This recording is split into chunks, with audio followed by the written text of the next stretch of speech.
क्या हाल चाल है। स्वागत है आप सभी का आपके अपने ऑनलाइन प्लेटफॉर्म पार्थ एजुकेशन में। मेरे प्यारे बच्चे, क्या हाल चाल है। स्वागत है आप सभी का पार्थ एजुकेशन के परिवार में। एक शॉर्ट जो वीडियो आपको मिलती है लगभग 10 से 12 मिनट की, इस क्लास को आप लोग डेली करते हो और शानदार तरीके से आपको समझ में आता भी है। तो शानदार तरीके से और पढ़ने के लिए आप हमारे साथ जुड़िए। और एक बात ध्यान रखिए, जो क्लास में पढ़ाता रहता हूँ ये क्लास आप सबके लिए बहुत ही ज़्यादा बेनिफिशियल रहती है, बहुत ज़्यादा बेनिफिट करती है अगर आप डेली इस क्लास को करते हैं तो। ठीक है, चलिए स्टार्ट करते हैं क्लास को। आज हम लोग आपको पढ़ाएंगे परसेंटेज का कुछ क्वेश्चन जिसमें लॉजिकल वेन डायग्राम का यूज होगा। तो logical Venn diagram based question को हम लोग करेंगे। Logical Venn diagram based question, logical Venn diagram based question को कहते हैं, ध्यान रखिए, तार्किक वेन आरेख। तो तार्किक वेन आरेख वाले क्वेश्चन को यहाँ पर मैं लगाऊंगा और तार्किक वेन आरेख वाले क्वेश्चन को यहाँ पर बताऊंगा। ठीक है, आपको बता दूं तार्किक वेन आरेख के क्वेश्चन लगाने के लिए एक लॉजिक बनता है इस प्रकार से, और लॉजिक किस प्रकार से बनता है उस लॉजिक को हम यहाँ पर दिखा रहे हैं। ठीक है, मान लो दो लॉजिक आपस में एक दूसरे को काटते हैं। सपोज डेट कि ये इसको ए माना, इसको क्या माना, बी माना। तो ये जो बीच वाला हिस्सा होता है इसे बोलते हैं इंटरसेक्शन। क्या बोलते हैं भैया? इंटरसेक्शन बोलते हैं। इसको बोलते हैं ए इंटरसेक्शन बी। इसको क्या बोलते हैं? ए इंटरसेक्शन क्या बोलते हैं? बी बोलते हैं।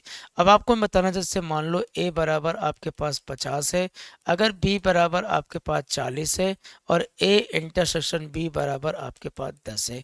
अब अगर ए बराबर 50 है, बी बराबर 40 है और ए इंटरसेक्शन बी बराबर 10 है, अगर इन सब को लेकर एक लॉजिक तैयार किया जाए कि लॉजिक क्या बनेगा, तो लॉजिक बनने के लिए देखिए इस प्रकार से लॉजिक बनता है। यहाँ पर कहानियाँ क्या होती है, ध्यान रखिए। यहाँ पर ये मान ए होता है, यहाँ मान बी होता है। लॉजिक तैयार करने का सबसे बेहतरीन तरीका होता है, दोनों का मान जो 10 है इसको बीच में रखा जाता है। 10 रखने के बाद आपका काम ये रहेगा कि ए में वैल्यू कितनी है? 50। मतलब पूरे ए में वैल्यू अगर 50 है तो 10 पहले से आ चुका है। अगर 10 पहले से आ गया है तो यहाँ वैल्यू जाएगी कितनी? 40। उसके बाद बी में देखो, बी में कितना मान है? 40। अगर बी में मान 40 है, अगर पूरे बी में 40 मान है तो 10 पहले से आ गया है। अगर 10 पहले से आ गया है तो बी के वैल्यू में कितना जाएगी? 30 जाएगी। इस तरह से लॉजिक के मान को हम रख सकते हैं, और लॉजिक का सबसे बेस्ट तरीका होता है क्वेश्चन को लगाने के लिए। तो क्वेश्चन को लगाने तरीका क्या होता है? दोनों का मान अगर 10 है तो बीच में रखिए। पूरे ए का मान 50 है, अगर पूरे ए का मान 50 है, 10 को रख दीजिए, बचेगा कितना? 40। पूरे बी का मान कितना है? 40। पूरे बी का मान 40 से 10 रख दिए, 30 बचेगा। ये लॉजिक का तरीका आप यहाँ पर रख सकते हैं। ऐसे अगर सपोज डेट आपके सामने तीन तीन क्वेश्चन आ गए, तीन तीन क्वेश्चन मतलब इससे आ गए, ए बराबर आपका आया 40, बी बराबर आपका आया यहाँ पर 30, सी बराबर आपका यहाँ पे आया 20, और ए इंटरसेक्शन बी बराबर आपके पास आया 10, बी इंटरसेक्शन सी बराबर आपके पास आया 5, सी इंटरसेक्शन ए बराबर आपके पास आया 3, और A intersection B intersection C बराबर आपके पास आया 1।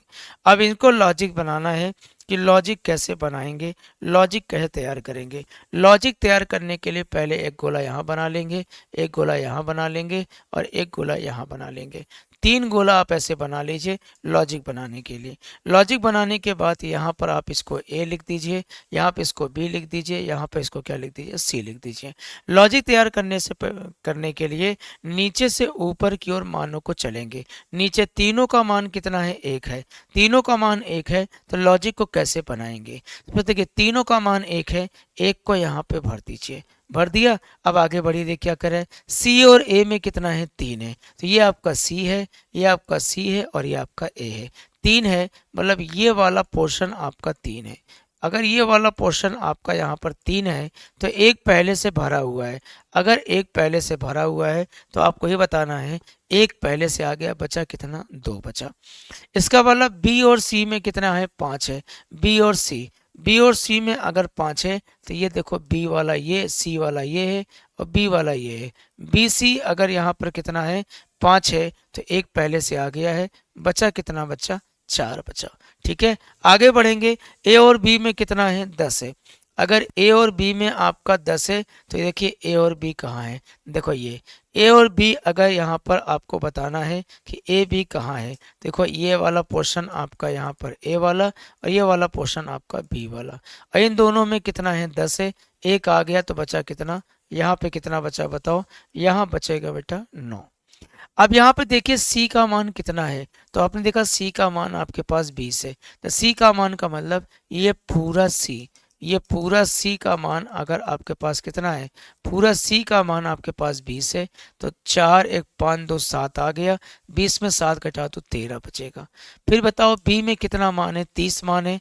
अगर पूरे बी में 30 मान है, पूरे बी में अगर 30 मान है, तो आप देखिए क्या क्या आ चुका है, तो आप देखेंगे 9 1 10 4 14 आ चुका है, मतलब 16 बचेगा।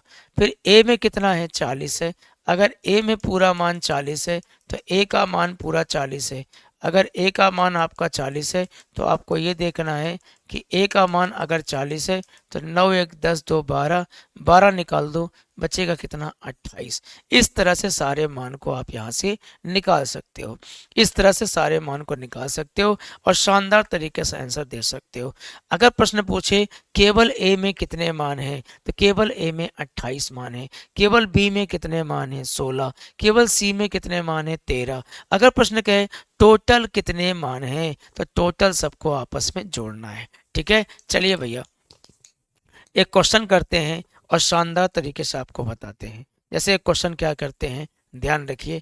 एक क्वेश्चन ऐसा है कि एक परीक्षा में, ध्यान रखिए, एक परीक्षा में हिंदी में, एक परीक्षा में हिंदी में 40%, हिंदी में 40% विद्यार्थी, हिंदी में 40% विद्यार्थी उत्तीर्ण हुए, उत्तीर्ण हो गए। एक परीक्षा में हिंदी में 40% विद्यार्थी क्या हो गए, उत्तीर्ण हो गए। और 30% विद्यार्थी, और 30% विद्यार्थी गणित में, गणित में उत्तीर्ण हुए, गणित में उत्तीर्ण हुए। ध्यान रखिए दोनों विषय में, दोनों विषय में, दोनों विषय में 10% विद्यार्थी, दोनों विषय में 10% विद्यार्थी उत्तीर्ण हुए, दोनों विषय में 10% विद्यार्थी उत्तीर्ण हुए, तो कुल कितने परसेंट, कुल कितने परसेंट छात्र अनुत्तीर्ण हुए, कुल कितने परसेंट छात्र क्या हुए, अनुत्तीर्ण मतलब फेल हुए। अब इसको कैसे लगाएंगे, एक परीक्षा में हिंदी में 40% विद्यार्थी क्या हो गए, पास हो गए। तो हिंदी में अगर मैं हिंदी के बारे में बात करूं, विद्यार्थी पास हुए। फिर कह रहा है कि 30% विद्यार्थी गणित में पास हुए। तो मैथ में अगर हम बात करें तो मैथ में 30% विद्यार्थी पास हुए। फिर कह रहा दोनों विषय में 10% विद्यार्थी पास हुए। दोनों विषय में 10% विद्यार्थी पास का मतलब, दोनों विषय का मतलब क्या है, दोनों विषय का मतलब हिंदी और मैथ, दोनों में 10% विद्यार्थी पास हुए। फिर कह रहा बताओ कुल कितने परसेंट विद्यार्थी फेल हुए। तो पहले लॉजिक बनाओ, आपको पता ये पास है, अगर ये पास है तो पास का लॉजिक ऐसे बना लीजिए। अगर ये पास है, अगर ये पास है तो पास का लॉजिक ऐसे बना लीजिए।